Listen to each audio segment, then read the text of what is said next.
Salam sejahtera buat kita semua. Ya, pagi hari ini kita mau merenungkan firman Tuhan dan saya merindukan melalui firman ini setiap kita dibuat semakin menghargai setiap kesempatan yang sudah Tuhan berikan atas kita dan semuanya bertanggung jawab hidup dalam anugerah Tuhan dan selama-lamanya mengikuti Yesus. Mari kita sama-sama merenungkan firman yang saya ambil dari 2 Petrus 3 ayat yang ke-9. Nah, firman Tuhan katakan di dalam 2 Petrus 3 ayat 9, Tuhan tidak lalai menepati janjinya, sekalipun ada orang yang menganggapnya sebagai kelalaian. Tetapi ia sabar terhadap kamu, karena ia menghendaki supaya jangan ada yang binasa, melainkan supaya semua orang berbalik dan bertobat. Ya, di ayat firman ini, Bapak Ibu yang dikasih Tuhan, eh, ayat firman ini ditulis oleh Petrus, salah satu dari kedua murid Yesus. Kita ketahui bersama bahwa secara keseluruhan di dalam kisah 2 Petrus 3 ini, Rasul Petrus sedang mengajarkan mengenai hari Tuhan.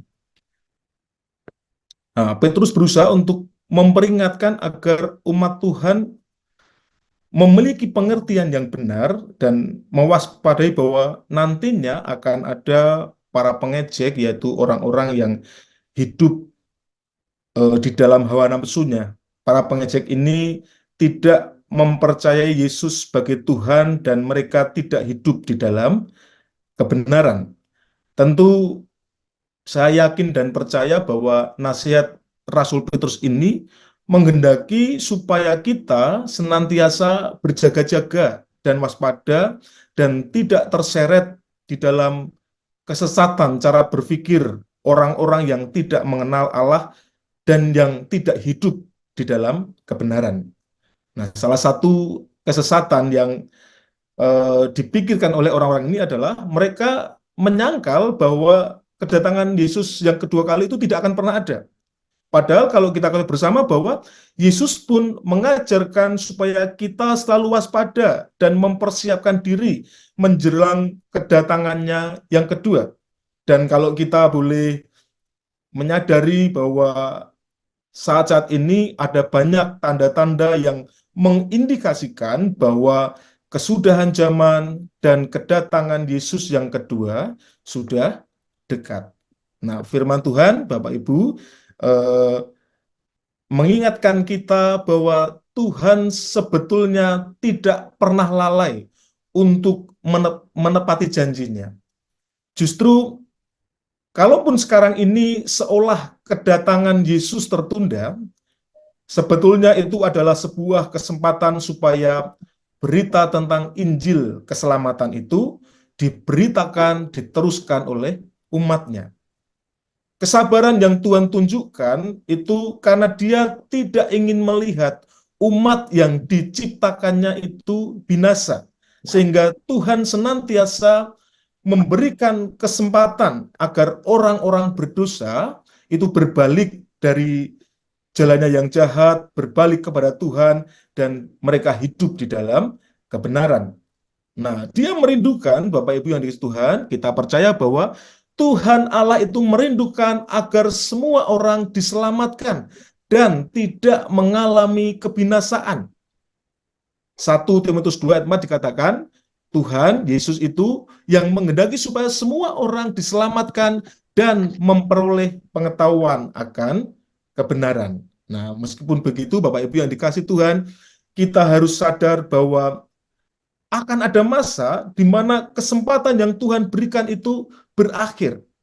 Tuhan memang menghendaki bahwa setiap orang diselamatkan, tetapi ada suatu masa bahwa kesempatan yang Tuhan berikan itu berakhir. Tidak selamanya Tuhan selalu memberikan kesempatan supaya setiap orang itu tinggal di dalam kehidupan dosa. Dia akan datang, dia akan datang kedua kali dan saat itu dia akan meminta setiap orang mempertanggungjawabkan atas setiap apa yang diperbuatnya.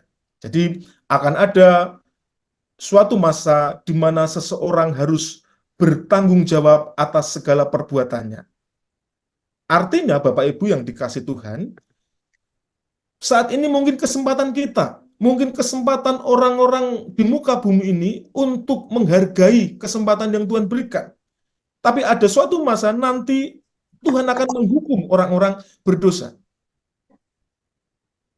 Akan ada suatu masa di mana orang-orang yang menolak kasih karunia Tuhan, menolak keselamatan yang Tuhan Yesus berikan, mereka akan mengalami kebinasaan karena tidak menghargai kesempatan yang Tuhan berikan sewaktu masih hidup, ataupun kesempatan ketika pilihan dan keputusan itu diberikan kepada umat manusia. Saya merenungkan dalam Ibrani 9 ayat 28, Bapak Ibu, dikatakan begini, demikian pula Kristus hanya satu kali saja mengorbankan dirinya untuk menanggung dosa banyak orang. Sesudah itu, ia akan menyatakan dirinya sekali lagi tanpa menanggung dosa untuk menganugerahkan keselamatan kepada mereka yang menantikan Dia. Nah, Bapak Ibu yang dikasih Tuhan, kita bersyukur bahwa kita diajar tentang keselamatan dan pada akhirnya kita menjadi orang yang menghargai kasih anugerah Tuhan dengan penuh tanggung jawab. Sehingga keputusan yang kita ambil sekarang dengan mempercayai Yesus sebagai Tuhan dan Juru Selamat menjadikan kita hidup di dalam kasih karunia Tuhan dan memperoleh keselamatan. Kita bersyukur bahwa Tuhan Allah menganugerahkan rohnya kepada kita untuk menolong kita. Sehingga saat kita menantikan Kristus, Roh Kudus senantiasa mengarahkan hidup kita supaya hidup di dalam kebenaran. Nah, kita bersyukur bahwa Tuhan menganugerahkan rohnya supaya kita ditolong, tidak salah dalam bertindak. Tetapi kita harus sadari, Bapak Ibu yang dikasih Tuhan, bahwa ada di sekitar kita orang-orang yang tidak memperdulikan keselamatan, orang-orang yang tidak mengerti tentang hidup yang kekal, bahkan mereka tidak peduli sama sekali dengan yang namanya kebinasaan. Padahal firman Tuhan dan Alkitab mencatat bahwa kebinasaan itu sungguh ada, surga dan neraka itu ada. Banyak orang yang berpikir bahwa kebinasaan, binasa itu adalah sesuatu yang sederhana. Tetapi kalau kita renungkan, Bapak Ibu, kebinasaan adalah keadaan yang sangat mengerikan, yang dialami oleh manusia, yang tidak bisa diungkapkan dengan kata-kata. Alkitab menerangkan surga dan neraka itu ada. Di neraka itu siksaannya sangat berat. Siksaannya bukan sesaat, siksaannya adalah selama-lamanya. Tidak ada sukacita. Yang ada adalah ratap tangis, kertakan gigi, dan berlangsung sangat lama. Kalau kita ingat kembali di Lukas 16, ada sebuah kisah bahwa orang yang berada di dalam maut, kondisinya sangat kesulitan dalam nyala api, dan sangat menderita. Nah, oleh karena itu Bapak Ibu yang dikasih Tuhan, kita harus selalu waspada, kita tahu bahwa setiap orang yang menantikan Tuhan, yang terus menunggu kapan waktu Tuhan datang, mereka harus betul-betul terus waspada, terus berjaga-jaga sampai akhir. Firman Tuhan tegaskan bahwa Kristus hanya satu kali saja mengorbankan dirinya. Jadi saat dia nanti datang kedua kali untuk menyatakan dirinya, dia tidak dengan misi untuk menanggung dosa manusia, tetapi dia meminta umat manusia untuk mempertanggungjawabkan atas semua perbuatannya selama diberi kesempatan di muka bumi. Nah, kita bisa renungkan kembali Ibrani 9 ayat 29 bahwa Kristus hanya satu kali saja mengorbankan dirinya untuk menanggung dosa banyak orang. Sesudah itu ia akan menyatakan dirinya sekali lagi tanpa menanggung dosa untuk menganugerahkan keselamatan kepada mereka yang menantikan Dia. Nah, kita bersyukur keselamatan itu menjadi bagian kita. Tetapi kita harus sadari bahwa ada orang-orang di sekitar kita yang mereka belum mengerti, mereka belum memperdulikan keselamatan yang Tuhan berikan. Oleh karena itu, Bapak Ibu yang dikasih Tuhan, ada tugas yang menanti kita supaya kita menjadi orang yang benar-benar sadar bahwa setiap kita ini adalah utusan Tuhan yang dipanggil untuk meneruskan peringatan bahwa sesungguhnya Allah merindukan supaya setiap orang diselamatkan. Sesungguhnya Allah merindukan setiap orang yang berdosa bertobat dari jalannya yang jahat dan berbalik kepada Kristus. Itu adalah tugas kita untuk melihat bahwa orang-orang di sekitar kita membutuhkan keselamatan yang daripada Tuhan. Kita teruskan berita Injil keselamatan kepada orang-orang di dekat kita.